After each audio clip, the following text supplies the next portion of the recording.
Que Dieu soit béni. Amen. Alors rassurez-vous, ce soir, on ne va pas parler du troisième âge. Si, de Salomon, mais pas du troisième âge. Hein. Vous ne voulez pas que vous attrapiez un coup de vieux de plus? Non, on va enchaîner, il faut continuer. Mais on est toujours avec Salomon, tant qu'il n'est pas mort, il faut continuer.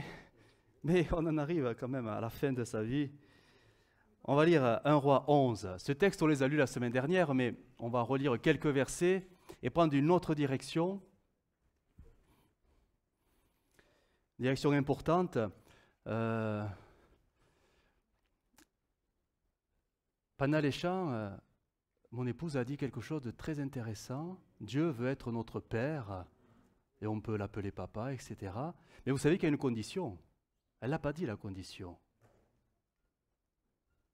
La condition du texte qu'elle a cité, sans dire la référence, non, la condition, elle est radicale, elle est dure. Elle est dure, au-delà de la nouvelle naissance, au-delà de la conversion, parce que ce n'est pas parce qu'on va faire tout ce cheminement spirituel que la condition, on va la mener devant le Père. La condition, c'est retirez-vous de ce monde, et je vous accueillerai, et je serai pour vous un père, et vous serez pour moi des fils et des filles. Mais vous savez, on peut être né de nouveau et pas se retirer de ce monde. Hein. Aïe. Et on va parler de ça. Sortez du monde, oui, c'est ça, la condition. Alors on va lire 1 Roi 11 pour se rappeler un peu le texte, dans le contexte. 1 Roi 11, verset 1er. Nous sommes à la fin vraiment des dernières années de la vie de Salomon. Le roi Salomon aima beaucoup, version Semeur, le roi Salomon aima beaucoup de femmes étrangères, outre la fille du Pharaon, des Moabites, des Ammonites, des Édomites, des Sidoniennes, des Hittites. Elles venaient de ces nations païennes au sujet desquelles l'Éternel avait dit aux Israélites, « Vous ne vous unirez pas à elles et elles ne s'uniront pas à vous, sinon elles détourneront votre cœur et vous entraîneront à adorer leur Dieu. » Or, c'est précisément à des femmes de ces nations-là que s'attacha Salomon, entraîné, pas entraîné par le diable, parce qu'il y avait dans son cœur l'amour. L'amour. Verset 3.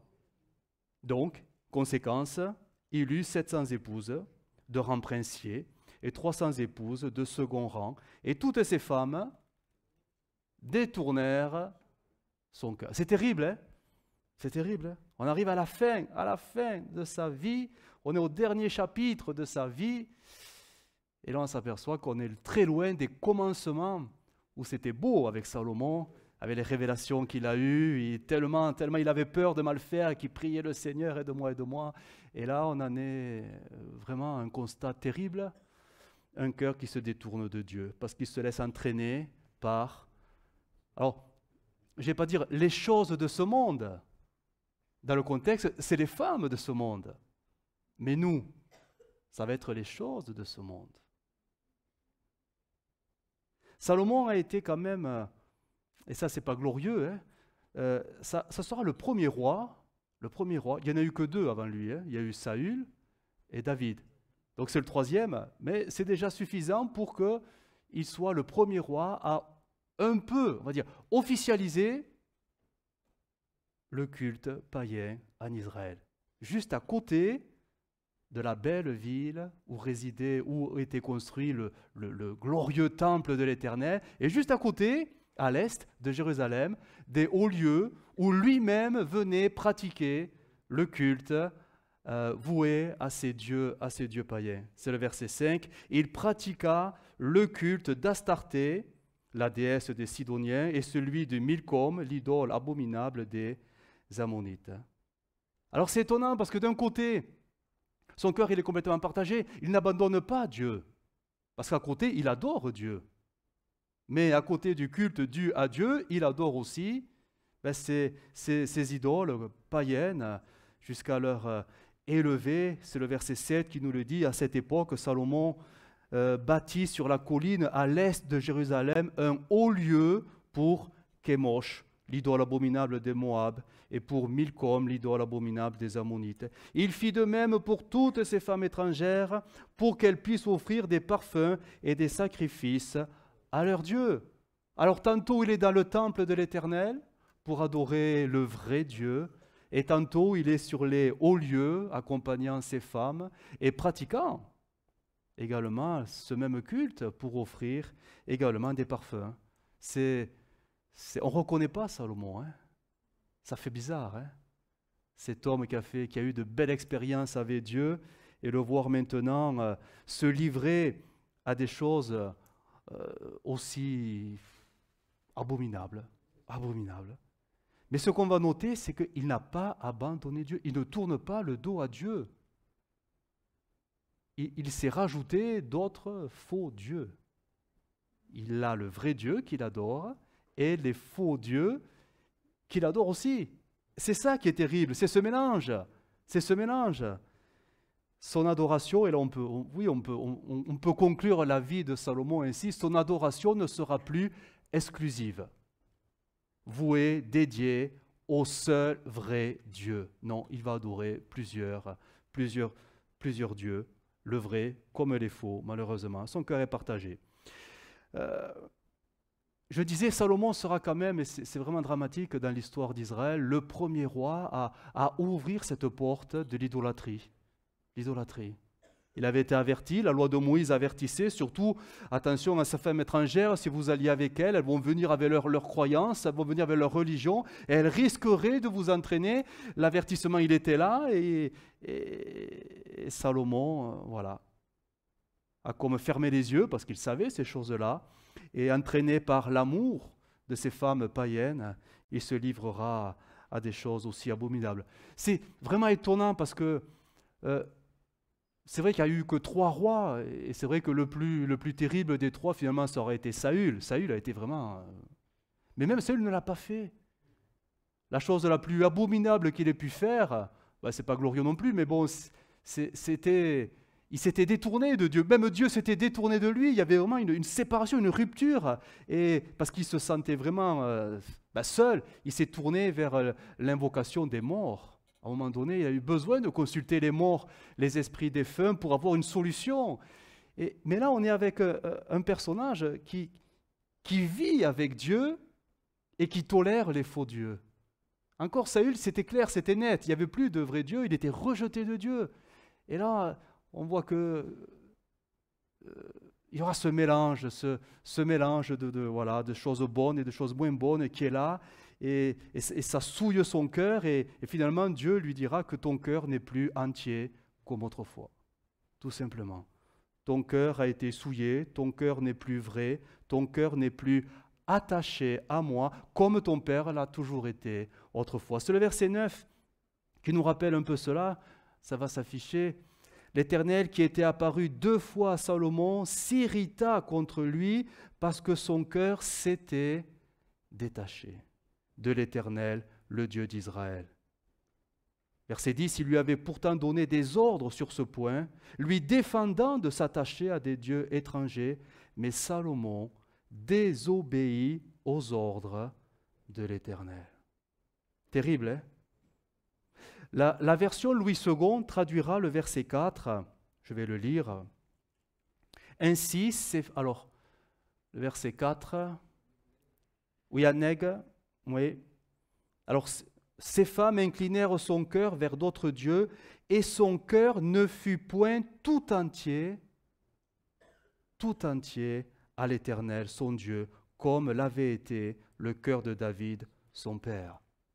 Pourtant, David, il a fait des erreurs, mais son cœur était vrai devant Dieu. Il a su se repentir, il a su se remettre en cause et en question, il a su se relever avec la grâce de Dieu. Mais Salomon, on a l'impression qu'il n'y a pas tout ça. Il n'y a pas tout ça. Il est averti, il désobéit, mais il continue à adorer Dieu, il continue à adorer les faux dieux. Son cœur n'est plus tout entier, donc à moitié. S'il n'est pas tout, à moitié. D'autres versions vont traduire ainsi, je vais simplement les citer, français courant, ses épouses l'entraînèrent à adorer d'autres dieux, de sorte qu'il cessa d'aimer le Seigneur son Dieu de tout son cœur. il cessa d'aimer son Dieu de tout son cœur. Il l'aime, mais pas entièrement. Pas que lui. Les faux dieux aussi. Une autre version traduira « Son cœur ne fut point droit devant l'Éternel son Dieu ». Ou une version très ancienne traduira « Son cœur ne fut pas intègre avec l'Éternel son Dieu comme le cœur de David son père ». L'intégrité. Intégrité, c'est un peu comme la fidélité. Hein. Ce sont des mots entiers. C'est-à-dire, on ne peut pas les partager. Soit tu es entier, soit tu ne l'es pas. Soit tu es fidèle, soit tu ne l'es pas. Et là, on voit que ben non, il n'était pas entièrement entier, entièrement intègre. On retrouvera cet état d'esprit que Salomon fut le premier à manifester. On le retrouvera avec la génération du prophète Élie. À un moment donné, Élie va se mettre un peu en colère hein, contre cette génération et il va leur dire cette parole que vous connaissez, 1 Roi 19, verset 21. Élie s'approcha de tout le peuple et dit « Jusqu'à quand clocherez-vous des deux côtés? Si l'Éternel est Dieu, allez auprès de lui. Si c'est Baal, allez auprès de lui. » Et le peuple ne lui répondit rien. C'est exactement le même problème. Le cœur du peuple de Dieu, des siècles plus tard, hein, en fait, on retrouve le même partage. Hein. Tantôt ils sont avec Dieu, et tantôt ils iront avec les faux dieux. Et Élie leur dit, mais arrêtez-vous, choisissez quel Dieu vous voulez servir. Vous ne pouvez pas servir les deux en même temps. On ne peut pas servir le Seigneur et Mammon. Il va falloir choisir son maître. D'autres versions traduiront ce texte. Là, je vais vous les livrer. Parole de vie, jusqu'à quand est-ce que vous allez danser? Vous voyez, c'est plus clocher, c'est danser. Danser tantôt pour l'un, tantôt pour l'autre. Autre version, quand cesserez-vous de sautiller, tantôt sur un pied, tantôt sur l'autre? Et la version anglaise de la version King James, combien de temps balancerez-vous entre deux opinions? Si le Seigneur est Dieu, suivez-le. Mais si c'est Baal, alors suivez-le. Combien de temps balancerez-vous entre deux opinions? C'est intéressant quand même, hein? Parce que si tout ça c'était il y a des siècles avant nous, on s'aperçoit qu'aujourd'hui, c'est la même chose qui se passe dans nos têtes. Ce n'est pas parce qu'on est au Seigneur, du sens je me suis fait baptiser, je suis converti, je suis baptisé du Saint-Esprit, je sers même le Seigneur dans l'Église, que le cœur, lui, il est tout entier pour Dieu. Alors bien sûr qu'on ne va pas se prosterner devant des faux dieux, bien sûr qu'on ne va pas se mettre à prier d'autres divinités, mais on ne parle pas de ça. On parle de la mentalité de ce monde. La mentalité de ce monde qui peut prendre la place de la mentalité des enfants du royaume. Et jusqu'à quand on va clocher entre les deux mentalités?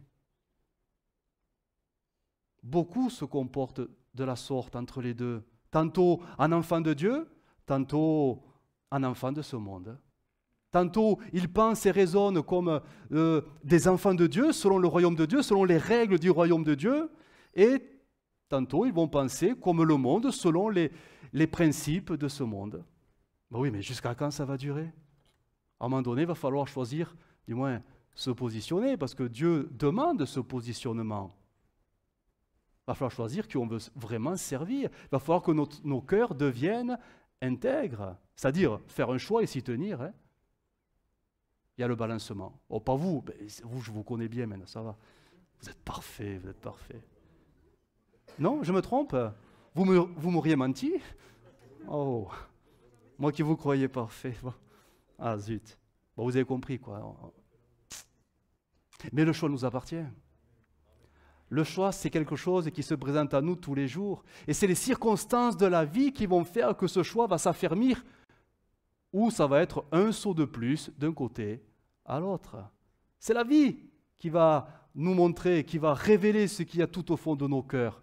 Une intégrité claire, nette pour Dieu et Dieu seul, ou un balancement avec les choses de ce monde, parce que parfois, ça nous arrange, hein, finalement. C'est terrible, ces choses-là. Parce que on pourrait penser que si Dieu aurait voulu que nous soyons vraiment de tout notre cœur qu'à lui, alors peut-être qu'il aurait pu nous aider un peu plus, en enlevant la mentalité de ce monde, tout simplement. Eh oui, c'est que l'amour de Dieu nous dépasse. Hein. Dieu ne nous force pas, mais Dieu veut que notre fidélité soit entière mais volontaire. Comment savoir si nous sommes fidèles? Il suffit tout simplement que Dieu nous donne la possibilité d'être infidèles. Et le choix devient non plus Dieu qui le fait pour nous, mais nous qui le faisons pour Dieu. Finalement, le problème de la génération d'Élie ou le problème de Salomon, ce n'est pas l'existence de ces faux dieux, ce n'est pas ça le problème. Non, non, non, c'est que justement, ces faux dieux, ces cultes païens vont être des occasions pour les Israélites de se positionner devant Dieu. Soit je choisis Dieu, soit je ne le choisis pas. Je choisis autre chose. Et les choses sont claires et évidentes. C'est exactement le même, la même problématique finalement dans le jardin d'Éden. Dieu voulait qu'il soit fidèle, intègre, etc. Dieu voulait, mais comment les tester? Voilà. Alors il va tout simplement mettre l'occasion d'être infidèle. C'est pas créer la tentation, mais non, simplement et là, c'est le cœur qui va choisir. C'est le cœur qui choisit qui il veut, ce qui lui plaît. Si c'est Dieu qui te plaît, alors de l'arbre de la vie, tu t'en détourneras complètement et naturellement. Parce que tu regarderas qu'à Dieu et à ce qu'il a dit. Mais si tu commences à regarder ailleurs, c'est que ton cœur déjà commence à convoiter autre chose que ce que Dieu t'a proposé. Et c'est là que le cœur d'Ève a convoité tout simplement cet arbre, et ça a été la désobéissance. Dieu veut que nous soyons des gens déterminés, si on peut le résumer ainsi, des enfants de Dieu déterminés à suivre Dieu, mais vraiment de tout notre cœur. Et du reste, quand on lit l'Écriture, et surtout l'Ancien Testament, ça ressort d'une manière assez claire, hein, Dieu veut que nous soyons des gens déterminés, et non pas des papillons qui papillonnent à droite, à gauche. Et Dieu le fait savoir très clairement. J'ai quelques textes, vous allez voir, Dieu est radical. Hein. Dieu sait ce qu'il veut. Le problème, c'est nous, on ne sait pas ce qu'on veut finalement. Exode 34, 14 nous dit « Tu ne te prosterneras point devant un autre Dieu, car l'Éternel porte le nom de jaloux. Il est un Dieu jaloux. » C'est clair, hein? Bon. Deutéronome 4, verset 24. « L'Éternel, ton Dieu, est un feu dévorant, un Dieu jaloux. » Et comme on va dans Exode 20, nous sommes au verset 2, nous sommes avec le premier commandement sur les 10. Et là, il va dire, le Seigneur là, revendique un peu les choses. « Je suis l'Éternel, ton Dieu, qui t'ai fait sortir du pays d'Égypte, de la maison de servitude. Tu n'auras pas d'autre Dieu devant ma face. Tu ne te feras point d'image taillée, ni de représentation quelconque, des choses qui sont en haut dans les cieux, qui sont en bas sur la terre, et qui sont dans les eaux plus bas que la terre. Tu ne te prosterneras point devant elles, et tu ne les serviras point, car moi, l'Éternel, ton Dieu, je suis un Dieu jaloux, etc., etc. La version Semeur traduira « Je suis un Dieu qui ne tolère aucun rival ». Et là, on ne parle pas du diable, hein, l'ennemi, on ne parle pas de ça. C'est que Dieu nous veut. Il nous veut, nous. Mais quand on dit nous, c'est nos cœurs entiers. Et c'est là qu'on est indéterminé et que nous laissons rentrer dans nos cœurs les choses de ce monde parce que quoi? Parce qu'on les aime. Hein. Ça ne rentre pas à nous de force. Hein. Ça rentre parce qu'on les fait rentrer à nous, les choses de ce monde. C'est là que Dieu dit, non, je veux ton cœur tout entier. Je ne peux pas supporter les choses de ce monde parce que ton cœur a été créé pour que j'y le remplisse entièrement. Et toi, tu as laissé les choses de ce monde rentrer parce que tu les as aimées. Parce que ça ne peut pas rentrer de force. Jésus l'a dit, hein, on est dans le monde, mais on n'est pas de ce monde. Donc si tu as des choses de ce monde, c'est que tu les as fait rentrer dans ton cœur. Parce que ça t'a plu, tu en avais envie, etc., etc. Et là, on est tous placés devant, oui, finalement, devant ce choix, devant cette attente que Dieu a envers chacun de nous. Dieu nous veut entiers. Est-ce que nous sommes prêts à nous livrer entièrement qu'à Dieu? Ça, des fois, c'est le temps d'une réunion, le temps d'une prédication, parce que ça nous bouleverse, ça nous bouscule un peu. Alors on se dit, c'est vrai, il a raison, donc ça, je vais arrêter. Mais en fait, c'est au quotidien que les choses vont se vérifier. Parce que c'est au quotidien que les choses de ce monde vont se présenter devant nous. Et c'est au quotidien qu'il va falloir faire ce choix. Non, je ne veux pas les choses de ce monde, mais je veux les choses de Dieu, qui plaisent à Dieu. Et ça, vous voyez, c'est même pas répondre à un appel, c'est chaque jour, à chaque situation, à chaque circonstance, que les choses se déterminent, cheminant pas après pas. C'est là que cette intégrité se façonne. Et c'est là que Dieu se réjouit en nous voyant fidèles, intègres, marchant avec un cœur entier, rien que pour lui. Jésus l'a dit, n'aimez pas le monde. C'est une expression qu'on peut-être on a du mal à comprendre, parce qu'il faut bien comprendre ce qu'est le monde en fait. Le monde. La vie de Christ, et normalement nous l'avons, hein, le jour de notre conversion, la vie de Christ commence à rentrer en nous, mais la vie de Christ, pour qu'elle grandisse à nous, ne peut pas tolérer, ne peut pas accepter, ne peut pas se mélanger, ne peut pas conjointement faire quelque chose avec, ou se partager avec la vie de ce monde. La vie de Christ n'a rien de commun avec la vie de ce monde. Comprenons les mots, comprenons ce que je suis en train de dire. Quand je dis la vie, je parle de la mentalité, ce qui anime. La vie, c'est le mouvement.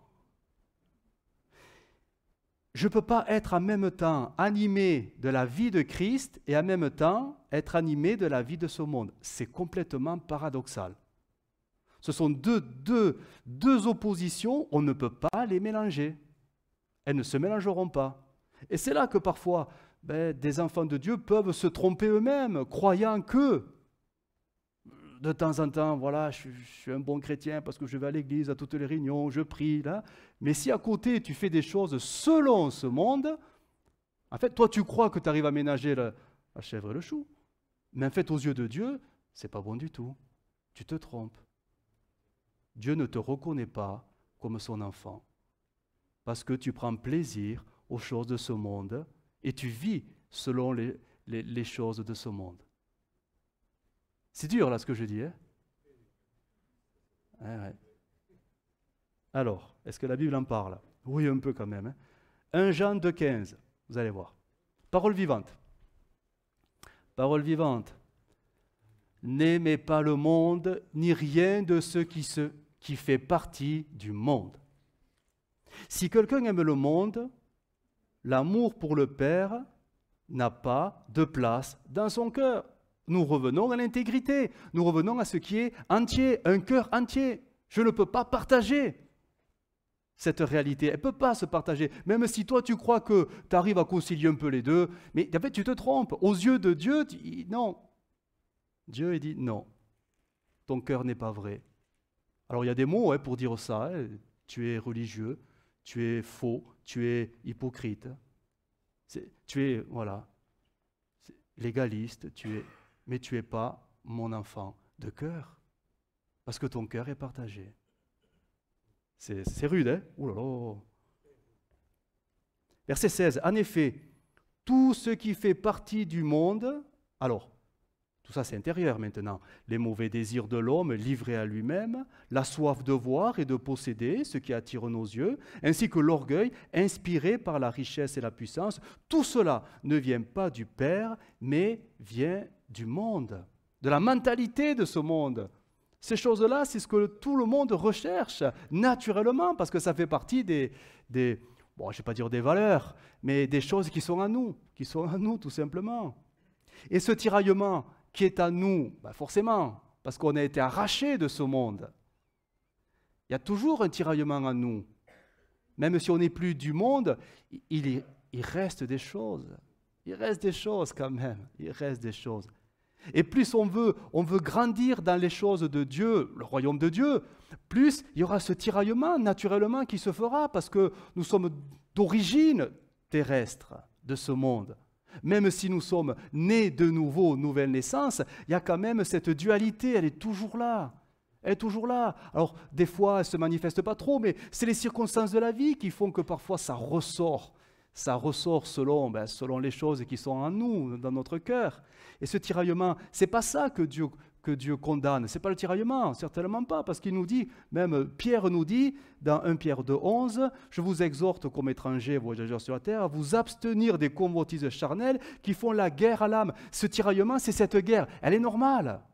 Parce que plus tu voudras te retirer de ce monde, plus cette guerre se fera présente en toi. Donc ce n'est pas ça que Dieu condamne. Dieu condamne quand tout simplement tu te livres ou tu te laisses entraîner par le monde parce que ça te plaît, parce que c'est ton choix, parce que là tu fermes les yeux et tu acceptes le compromis, comme Salomon.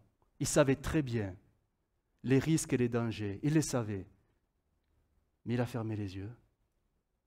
La Bible, à son époque, la loi de Moïse lui disait, c'est écrit dans le Deutéronome, que tu n'aies pas trop de femmes, car elles risqueraient de t'embarquer, de t'emporter vers les cultes païens. C'était écrit. Mais quand il devait lire ce passage, il devait fermer les yeux, hein, ou il devait tourner la page, vite fait, parce que ça, c'est trop dérangeant. Et parfois, on en est un peu là aussi.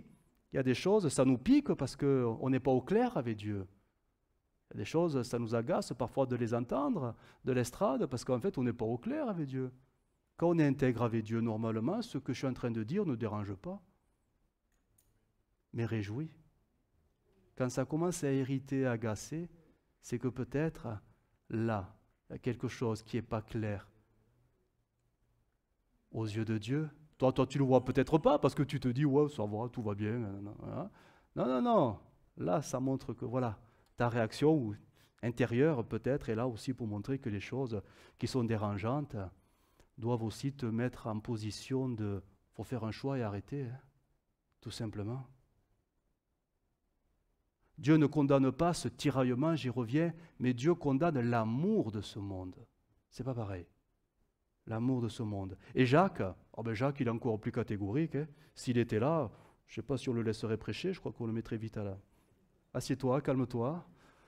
Jacques nous dira, 4,4, il parle à des chrétiens, hein, et il va leur dire, adultères que vous êtes, adultères.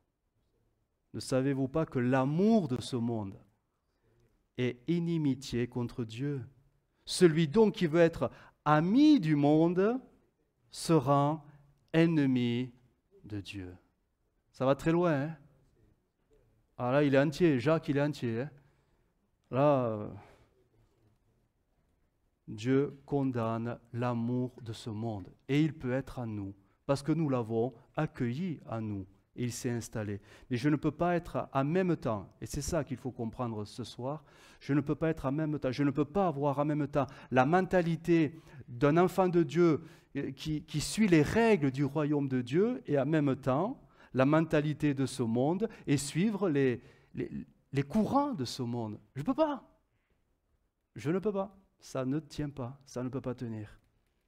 À un moment donné, il faut s'arrêter. Jusqu'à quand clocherez-vous des deux côtés? À un moment donné, il faut se positionner une bonne fois pour toutes. Parce que même le non-positionnement, pour Dieu, est déjà un positionnement. Ben oui, forcément.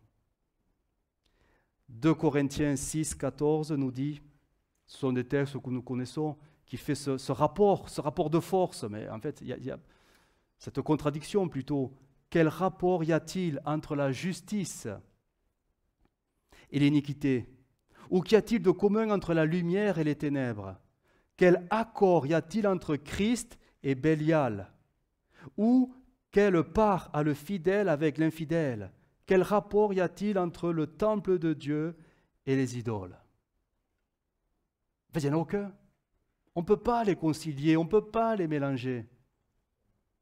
Dieu ne tolère aucun rival.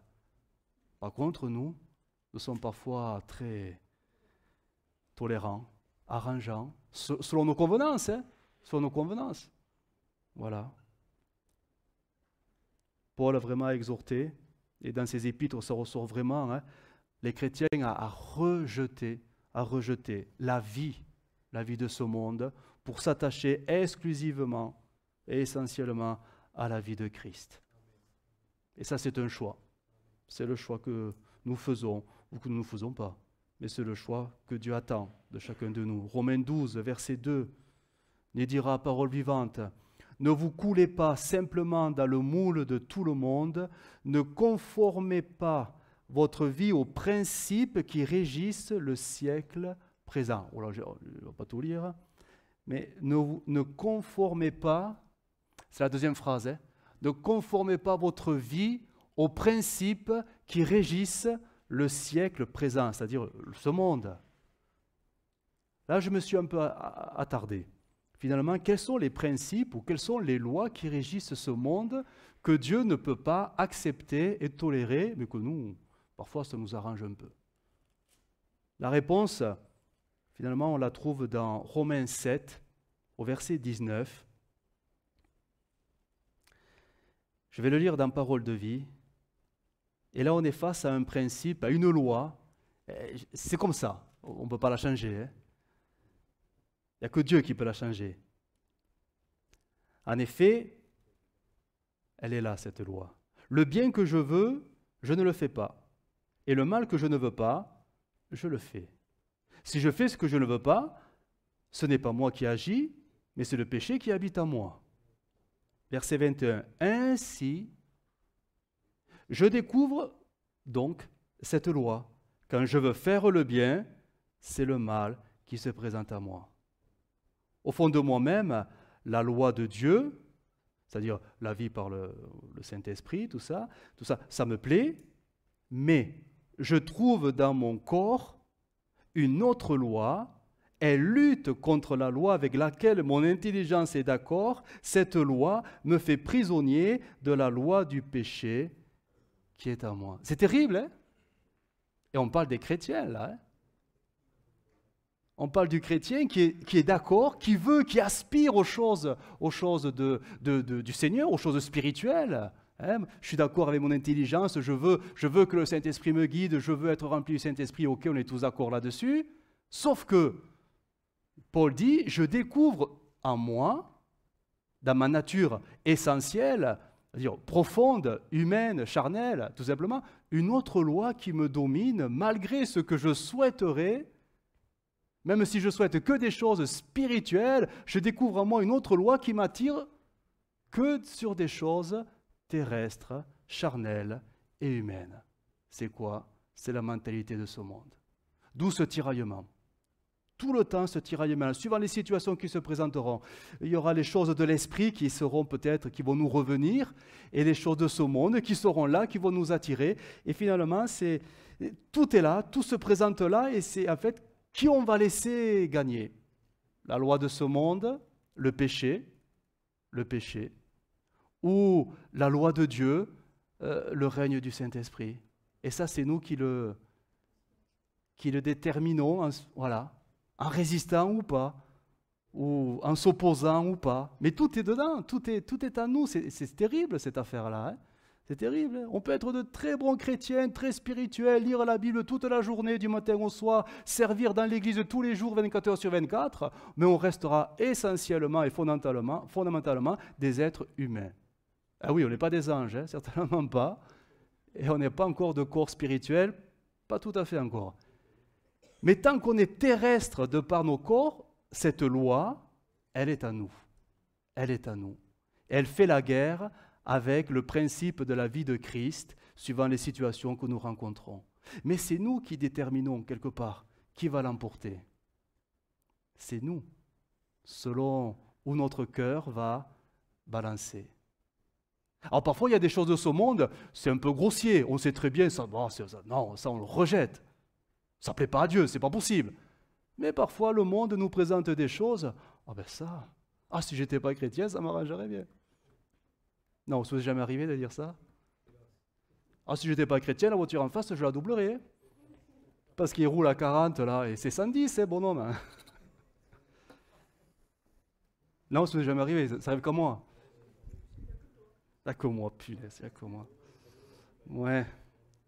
Bref, on a parfois des pensées bizarres, des pensées humaines, c'est-à-dire normales. Normales.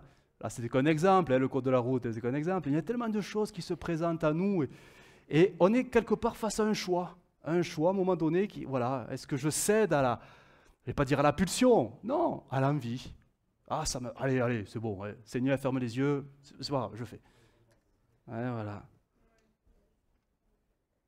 C'est pas parce qu'on est né de nouveau que ça y est, c'est fini avec ce monde, certainement pas. Ce monde, il est là. Tant que le corps, vous l'avez, il y aura toujours ce tiraillement qui est là.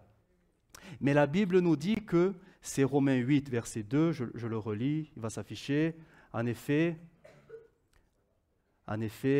la loi de l'esprit de vie en Jésus-Christ m'a affranchi de la loi du péché et de la mort.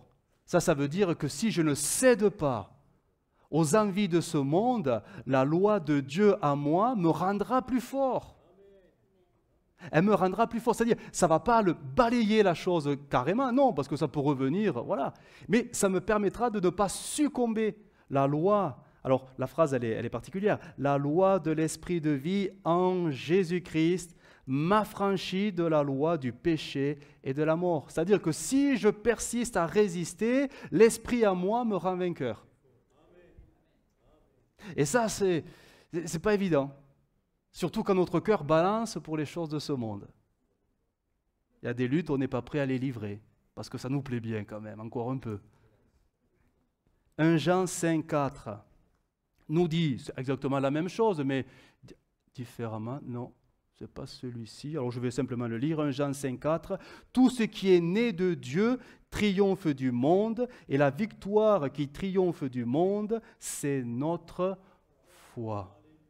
Il faut comprendre les choses là. Ce n'est pas parce que je crois en Dieu que ça y est, je suis vainqueur. Non, non, non, non. C'est parce que tu crois en Dieu et que tu veux le laisser régner en toi que tu t'opposeras aux choses de ce monde, laissant l'Esprit lui te donner la victoire. D'accord? Parce que sinon, ça sera assez facile. Alors, la loi de ce monde, concrètement, ça signifie quoi? Ou plutôt la loi de l'esprit de vie de Jésus-Christ qui triomphe de la loi de ce monde. Comment la loi de ce péché, la loi du péché, se manifeste-t-elle? C'est Galates 5,16 qui nous dit ceci. L'apôtre Paul va faire un exposé un peu de ces choses. Galates 5,16. Marcher selon l'esprit. Voilà, c'est marcher selon la loi de l'esprit de vie de Christ en Jésus-Christ. Et vous n'accomplirez pas, voilà, c'est soit l'un soit l'autre, mais pas les deux en même temps, les désirs de la chair. Car la chair, ou la mentalité de ce monde, a des désirs contraires à ceux de l'esprit, c'est-à-dire ceux du royaume de Dieu, des enfants du royaume de Dieu. Et l'esprit en a de contraires de ceux de la chair. Ils sont opposés entre eux, afin que vous ne fassiez point ce que vous voudriez. Si vous êtes conduits par l'esprit, vous n'êtes point sous la loi. Or, les œuvres de la chair sont évidentes.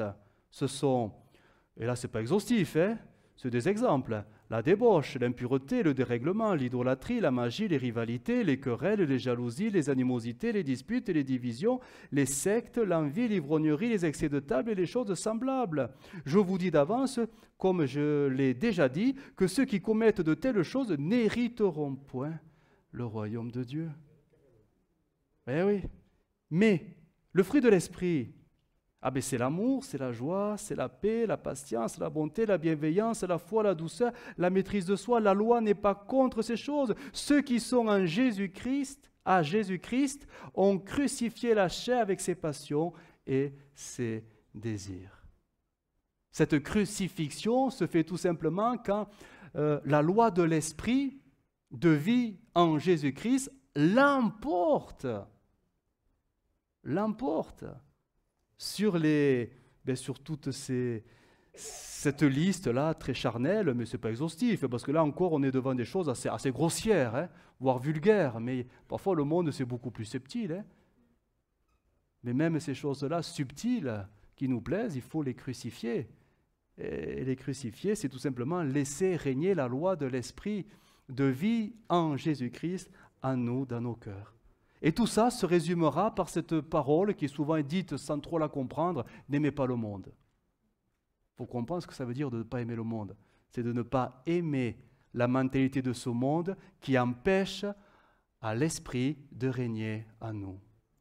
Quand on comprend ça, là on comprend que le monde, mais on peut plus l'accepter. Parce que si je le laisse venir à moi, c'est l'esprit qui ne peut plus régner en moi. Donc tu es devant ce choix. Qu'est-ce que tu veux? Est-ce que tu veux être dirigé par le Saint-Esprit ou est-ce que tu veux te diriger tout seul selon tes convenances, selon le principe de ce monde? Ben, tu choisis quoi. Tu choisis. Dieu te laisse le choix.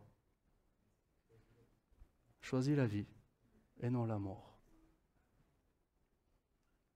Le seul moyen finalement d'arriver à se positionner et d'avoir cette mentalité qui nous fait dépendre du Seigneur tous les jours. Tous les jours, chercher à être rempli du Saint-Esprit. Il n'y a que ça. C'est le seul moyen.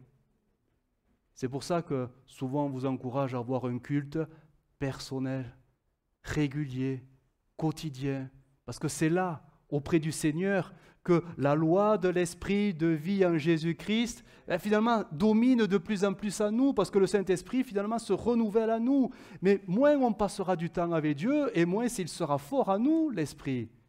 Et les choses de ce monde peuvent prendre plus de facilité, plus de force à nous, parce que l'Esprit, lui, sera nettement affaibli par ce manque de renouveau. À quoi on reconnaît, finalement, un enfant de Dieu? Un enfant de Dieu qui est rempli de la loi de vie de l'Esprit en Jésus-Christ. C'est le texte que je vais vous relire dans Parole vivante. Le fruit de l'Esprit va s'afficher.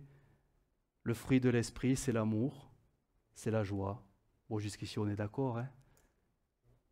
C'est la paix, c'est la patience. Ah, déjà là, oh, zut, mince.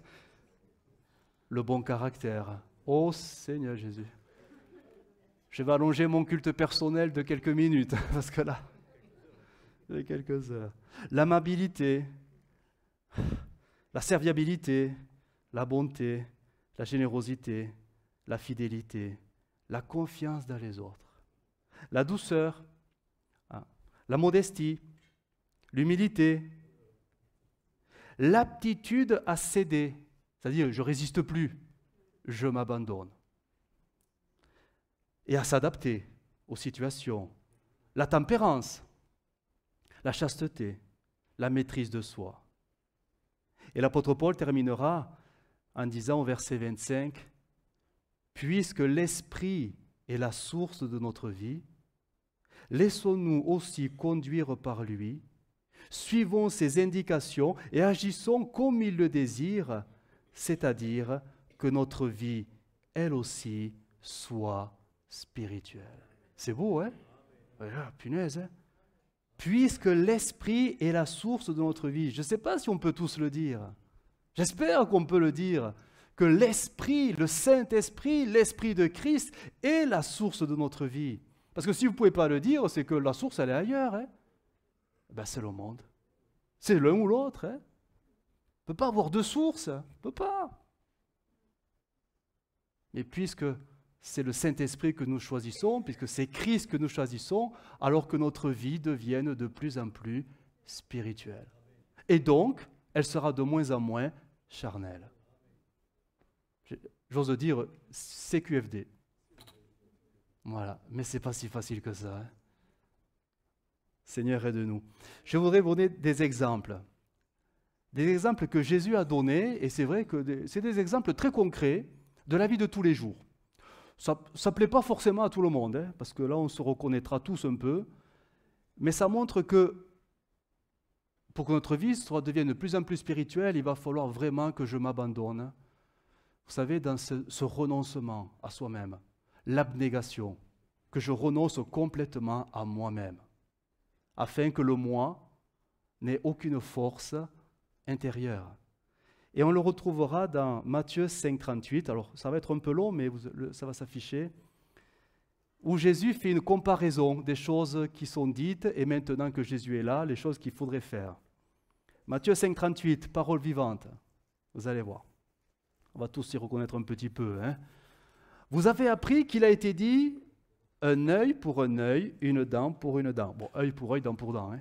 C'est parole vivante. Hein. Vous avez compris le proverbe. C'est la loi du talion. Hein. Si on te met... je te dis pareil. Hein. Voilà. Tu ne te laisses pas faire. Hein. Bon, bref. Et Jésus dit, eh bien, moi, je vous demande, n'opposez pas de résistance à celui qui vous veut du mal. Là encore, on se dirait, bon, Jésus, arrête ta phrase ici.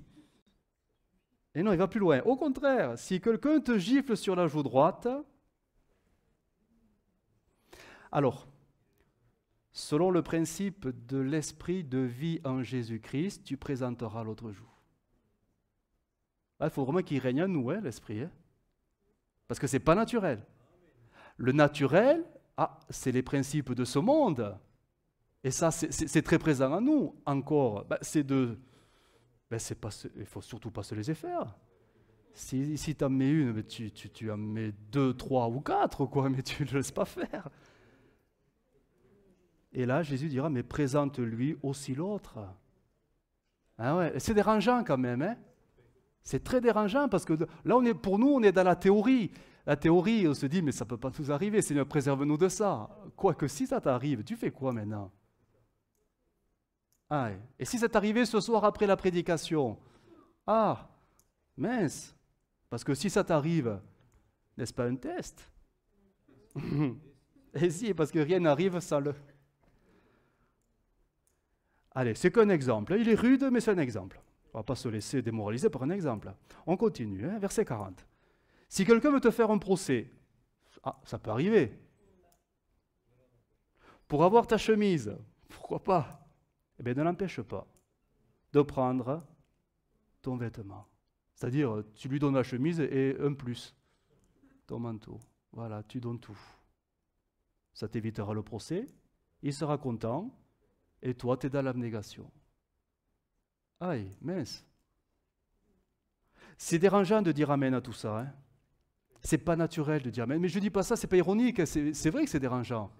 C'est naturellement, Seigneur, non. Voilà.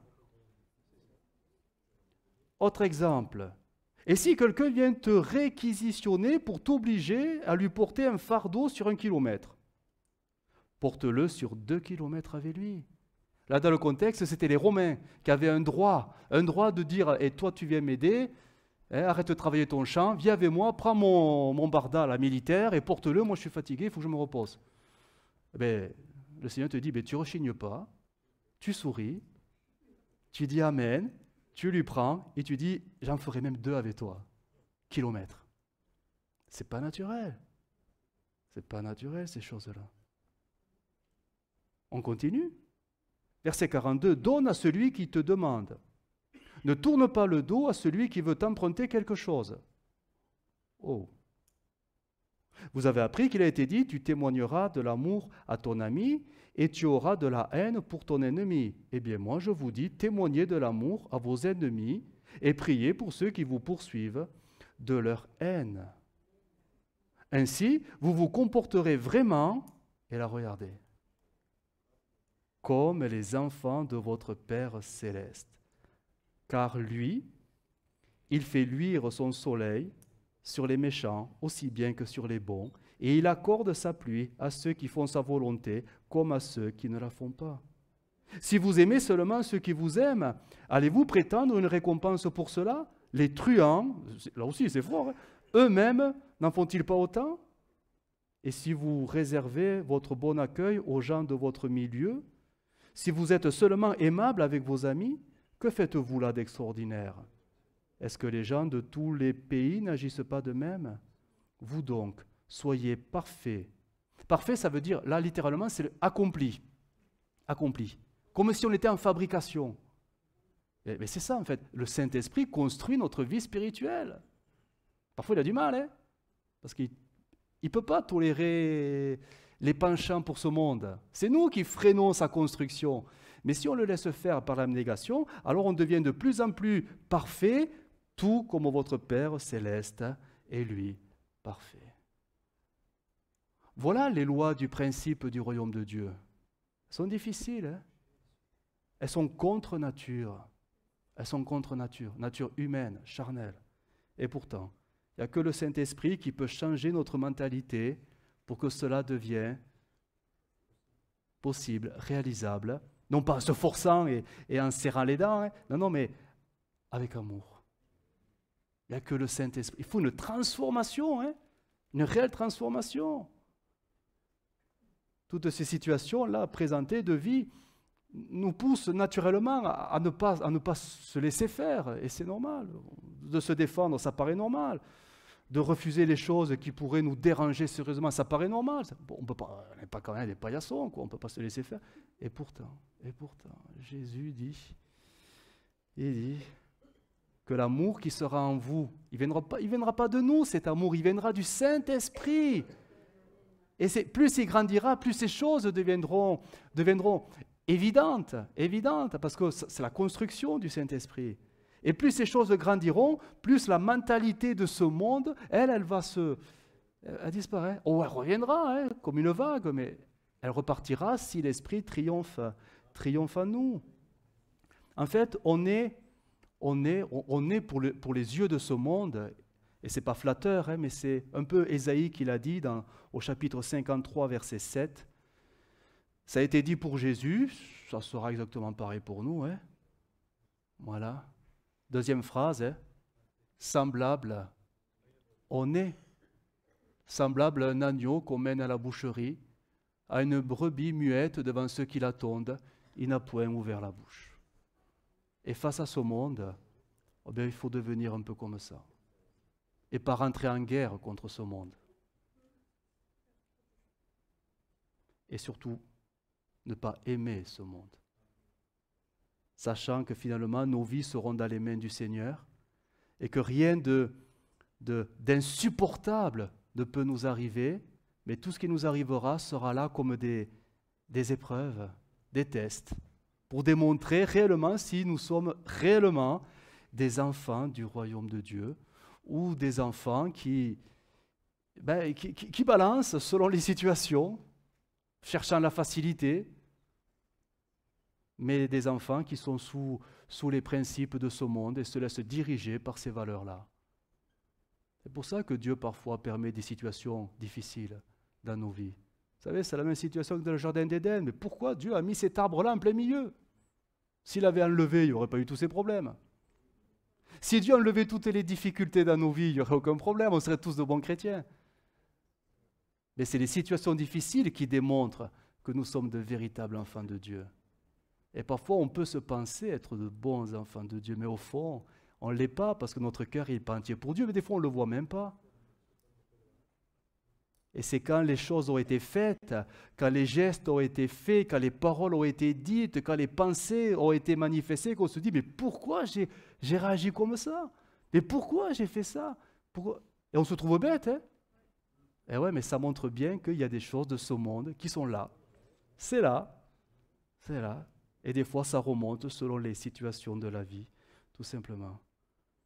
L'apôtre Paul a vécu ce verset, la terrible d'Ésaïe 53, il le dira, j'arrive à la conclusion, Romains 8, 36, c'est ce que nous pouvons tous vivre, selon les situations, bien sûr. Il dira, l'apôtre Paul, « Il nous arrive ce que dit l'Écriture. À cause de toi, Seigneur, nous sommes exposés à la mort, à longueur de jour. On nous considère comme des moutons destinés à l'abattoir, mais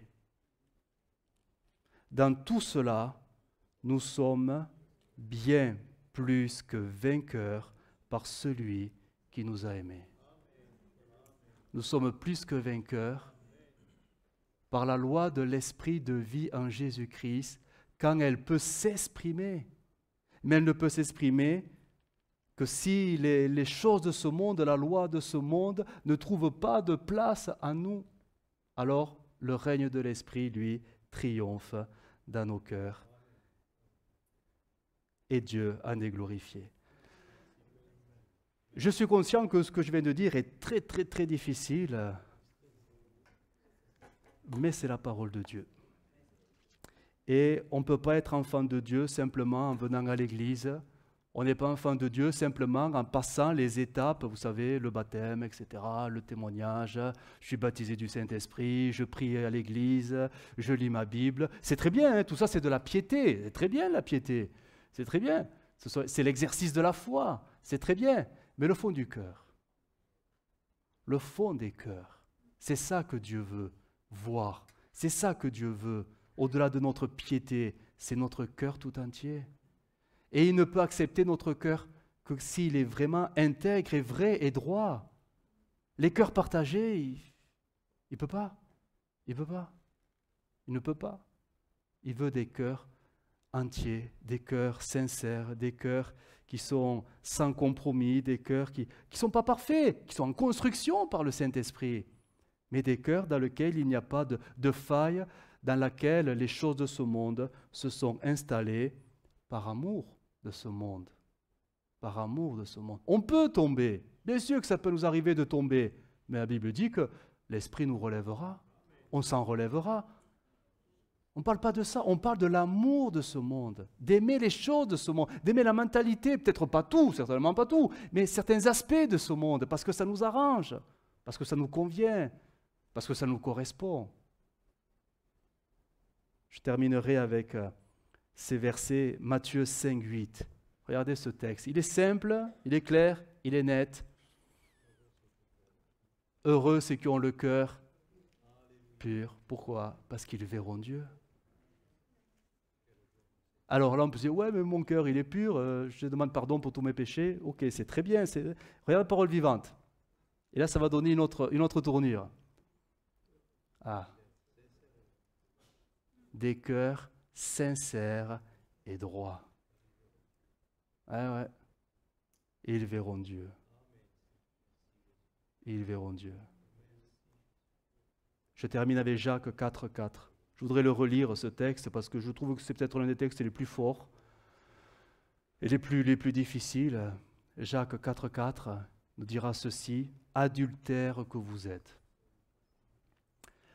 Autre version a traduit « infidèles que vous êtes ». Ne savez-vous pas que l'amour de ce monde, parole vivante dira que flirter avec ce monde, est inimitié contre Dieu. Celui donc qui veut être ami du monde sera ennemi de Dieu. Et il terminera, croyez-vous que l'Écriture parle en vain, c'est avec jalousie que Dieu chérit l'Esprit qu'il a fait habiter en nous. Et nous, on gâcherait tout parce qu'on aime un peu ce monde, dans quelques aspects de ce monde, parce que ça nous arrange un peu. Dieu dit non, aucun rival. Il veut nos cœurs entiers. Il veut nos cœurs vrais, sincères, droits. Il veut des cœurs, tout simplement, qui lui appartiennent, sans le moindre compromis. Seigneur, aide-nous. Aide-nous. Seigneur, nous te bénissons pour ta parole, parce qu'elle est cette lumière qui montre le chemin. Et c'est vrai que parfois ta parole peut sembler dure, mais tu nous as donné l'Esprit qui nous transforme, l'Esprit qui change tout en nous, jusqu'à notre mentalité, jusqu'à nos raisonnements, jusqu'à nos pensées, jusqu'à même nos aspirations, nos désirs, tout en nous est transformé quand l'Esprit peut construire les choses nouvelles en nous. Seigneur, donne-nous tout simplement de ne plus aimer ce monde. Donne-nous de comprendre que les attraits de ce monde ne peuvent que nous éloigner de toi. Donne-nous de comprendre que les attraits de ce monde, que les plaisirs, les convenances selon ce monde, ou se laisser diriger selon les principes de ce monde, ne peuvent que finalement freiner l'action du Saint-Esprit en nous. Nous ne pouvons pas être à la fois spirituels et charnels. Seigneur, nous voulons te choisir toi, toi le seul vrai Dieu, parce que tu es la vie. Et même si sur la terre tu es venu et tu as donné ta vie, telle une brebis muette, Seigneur, nous voulons apprendre, oui, le renoncement, l'abnégation, l'amour à soi, pour que les choses de l'Esprit paraissent de plus en plus en nous. Et nous serons alors, oui, tes enfants légitimes, nous serons comme toi, nous serons des enfants du royaume de Dieu, animés de cette mentalité qui est contre nature à celle de ce monde. Aide-nous, Jésus. Oui, à ne plus tolérer les choses de ce monde, mais à rechercher, à aspirer aux choses de l'Esprit. celles qui te plaisent. Seigneur, oui, aide-nous. Nous sommes si fragiles, si faibles, si vulnérables, si instables, si inconstants. Mais nous ne voulons plus clocher des deux côtés. Nous voulons te choisir toi. Toi et rien que toi. Parce que la vraie vie, c'est avec toi, pas avec le monde. Merci Jésus. Amen.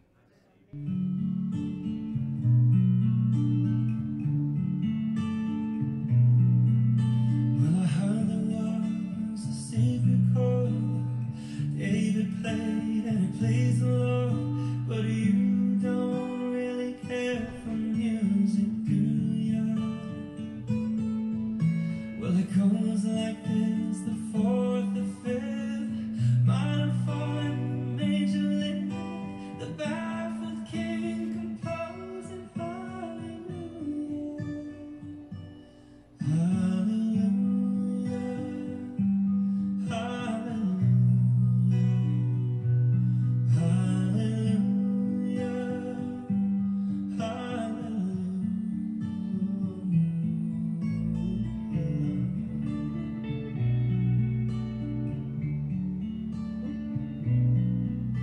Well, your faith was strong, but you needed proof.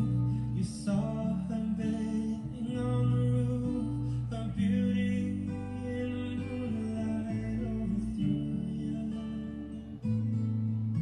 She ties you to her kitchen chair, she broke your throne.